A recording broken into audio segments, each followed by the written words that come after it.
It's October, and that means a few things. 1. Halloween, it's a spoopy season. 2. Basketball's back, baby. And 3. For us miniature wargamers, it's October. If you've been keeping up with 40k and 40 seconds, you would have noticed Ghazghkull painted in the synthwave style. And that's exactly what we're going to do in this video. Everybody's favourite prophet of the Waaagh has been Primed Black and Zenithal, and now we're going in with some Violet Purple from Vallejo. And just on the lower half, I just want to start picking out some of those shadows and yeah, basically just the legs, getting some undertones in some of those under areas that aren't getting so much light.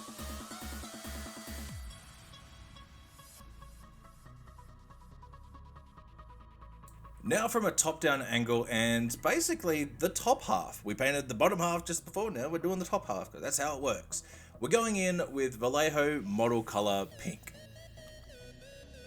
While we're mostly aiming for the armor that we haven't painted, we kind of do want to cross over and blend into that purple that we do. So we're kind of creating a gradient halfway down. And now it's time for the secret sauce. Army Painter's Familiar Pink. This stuff is absolute magic in a bottle, and you'll see why. Now, while I'm going over very, very thinly, I'm covering everything, but this is why we made the difference between the lighter pink and the darker purple. And after 4 or 5 coats, we end up with saturation like this.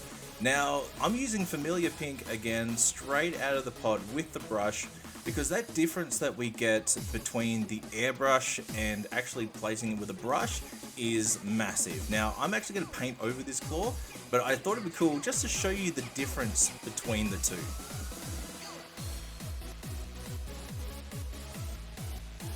With that Familiar Pink and the brush, we're going to go in and pick out some of the recesses, but not only the recesses, we also want to start to create our gradient and place our shadows on the armor.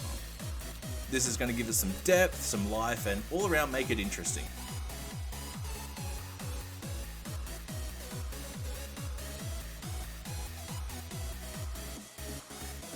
Pulling out our favorite blue-green, we're going to start to pick out a lot of the other details. Now, I'm going to mix white into this blue-green to kind of go up in levels and stages to really kind of pick our highlights out. Now, you don't usually use a straight white to mix down your colors unless you want to desaturate, but that's exactly what I want to do. The armor is so vibrant and saturated that we want to kind of create the opposite feel with this. Now, the magenta is a very, very hot color, and it's everywhere. There is a lot of magenta on this piece. So going with a cool tone and then desaturating is really going to give us some separation of detail here.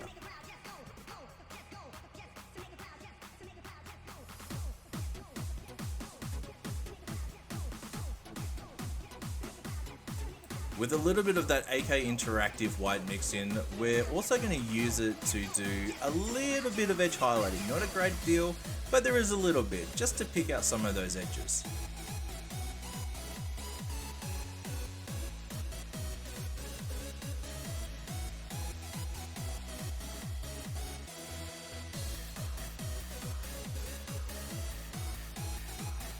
While I've only actually filmed a few of these details, like the skull, the teeth, and the horns, you actually want to go around and pick out anything that you want with this color. So you can see that we've also done the trinkets that are dangling off the exhausts, as well as the skull and other little bits and pieces around the miniature.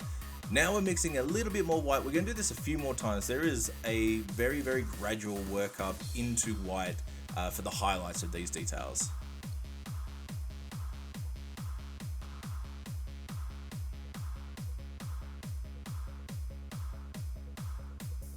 Now, I know there is a lot of focus on these big old teeth chompers around the head, and there's a very good reason for that. While the head is going to stick out by itself because it's going to be painted green like an orc, spoilers, we also want to draw as much attention to the face as possible, and this gets a little bit harder when you have such a vibrant model. So bringing more attention on that is basically a good thing, and that's why I'm even going up to almost a pure white. There is the tiniest little bit of blue-green in here to take that dynamic edge off, but essentially we're working all the way into a white pointing at the face. While all our green-blue highlighting is done, we still have a bunch of magenta armor to do, and for that we're going straight back to our pink, and we're going to pick out all of those lines. Now, this looks like a massive stark contrast, and it will, it's fine. There's a step that's coming up soon that'll kind of blend it all back together to make it all make sense. To make it all make sense, that's a weird sentence when I'm trying to convince you that something's going to make sense. Speaking of weird, I want to take a second to thank everybody that has watched the channel, supported, liked, commented, followed, Patreons, everyone everywhere that has become a part of this community. We are now celebrating 1 year of Heresy for Heretics being a thing. You know, we started off, just having a little bit of a talk platform, and then we started interviewing some hobby heroes, which was amazing. Thank you to everybody that's been on the show. And we made it up to painting. I don't know how this kind of came to be, but we got there.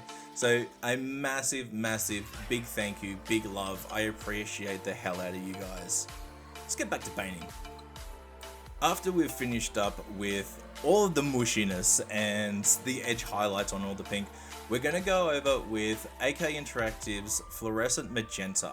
Now, this is why I didn't mind the highlights sticking out just a little bit too much, because we're going to come back, draw it in, and actually make it feel like it's a part of something while making it feel very, very glowy. This is really boosting the saturation and the feel of saturation on the armor.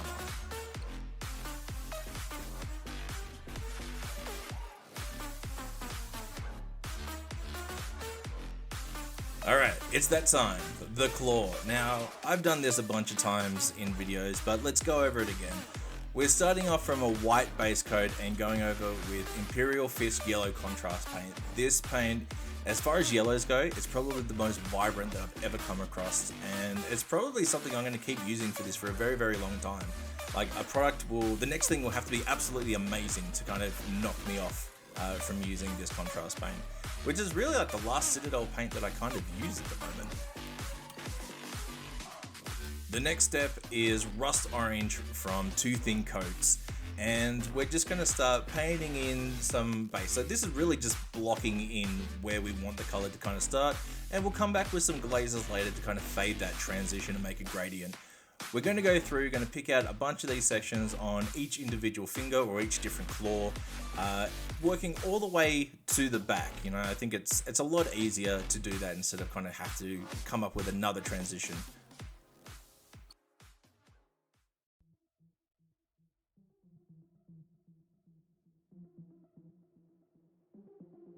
Now we're just going to start that little bit of glaze to kind of make it feel like it's a proper gradient. And now we get to go back to magenta. So we're just going to do the exact same thing with the last third, like the closer third into like the palm of the hand. Block in the magenta, and then we're going to start to fade out, create that gradient, which is a little bit of glazes. Now glazes for here, magenta can be a pretty thin color to work with to start with, so you only need to thin it just a little bit to get that transparency, but that's something you got to work out for yourself. It's practice with all of these kind of things. People ask me a lot, what's the consistency of the glazes that I use? How thin should I thin the paint? And the answer is you've got to practice. You've got to work that out for yourself to see how that works for you. And while I'm rambling on about viscosity, we're also going to go back with that straight white and basically just edge highlight.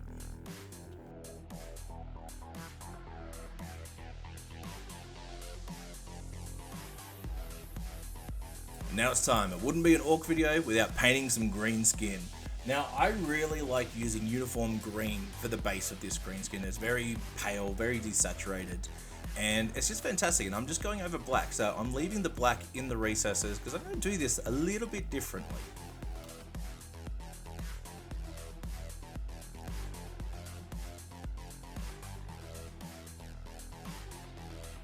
When we're finished base coating with that green, we're going to mix in a little bit of yellow and pick out the highlights. Now, we only want the most raised details because there's another step after this that's going to pull it all back together and kind of make it look and feel like orc skin.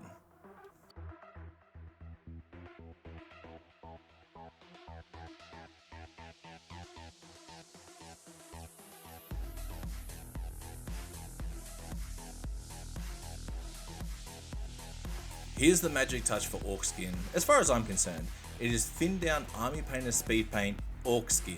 Now, I know that sounds kind of obvious, but when you thin this down and you've already got your base and some highlight in there, this really pulls everything together and makes it pop. The cloth is going to be super easy. We're starting off with the base of dark sea blue, and basically as we go, we're just going to mix in just a little bit of that same blue-green that we started off with the other details, and start to build up the highlights and layers in it. That's really all it is.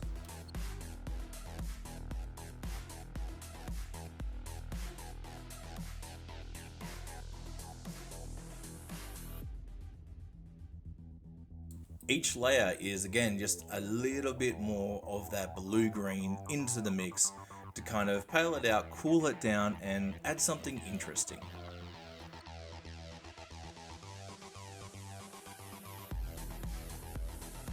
And now for something we don't do a lot, the base. Now this one I'm going to do super easy. I've done this in a few different videos already. We're essentially just going to grab a bunch of colors from a similar palette that we've been using this whole time. So blues, purples, we're going to bring in some magentas, some greens, and actually we throw in a little bit of orange in this as well. Basically what I'm doing is just slapping it everywhere. I want some big thick puddles so that we can wet blend it together. We can create some different colors, some transitions, make it look interesting. Now this looks absolutely wild at the moment. Yeah, it really looks like a clown threw up on it. But we've got a couple of steps to drag it on down to make it feel a little bit more in universe. That first step is going through with a dry brush of any grey. This is just a light grey. It doesn't matter what grey you have. Grab a light one and just start coating everything as far as dry brushing. Now I did start off with a little bit of a wash here. This is just Agrax shade, but I kind of decided against it and went whole hog and found my black from our AK interactive washes. This entire base is about to get absolutely covered in this black wash, and it really is an amazing product because, as you'll see, this wipes away with that fruit scented thinner, which is what I'm doing right here. So after you start knocking back some of these, bringing that color out. Now this is still going to be covered and it's going to be darker, but you're still going to have the interest. If you look really hard, you can see some of the splotches where we've had the purple, the magenta, the orange. This is what really makes this thing interesting. After you've knocked a bunch of that wash off, we're going to go back over with that same grey. Now it looks a lot lighter because we have, you know, the contrast. There's a lot more black behind it. And we're just going to pick out a few areas just to bring out the details, and that's it. I decided to do something I don't usually do and dry brush on some silver. This is also from Two Thin Coats, and that's really just going to be about it for the base. We're going to glue Gaz on and we'll have a look now. As always, a massive thank you to InGames for sponsoring the channel, and let's check out this Synthwave Gaz. Now, I have a lot of fun with Synthwave stuff, and it should be pretty obvious that we do. We've been doing it for a year. This is a whole year of Heresy for Heretics, and you guys have been super awesome about everything. But now I have some sad news, and I'd like to apologize to everybody that Heresy for Heretics is going to be doing this for a whole nother year, baby. That's one more year of Synthwave. That is one more year of female Space Marines. Love it or lump it. See you next Tuesday.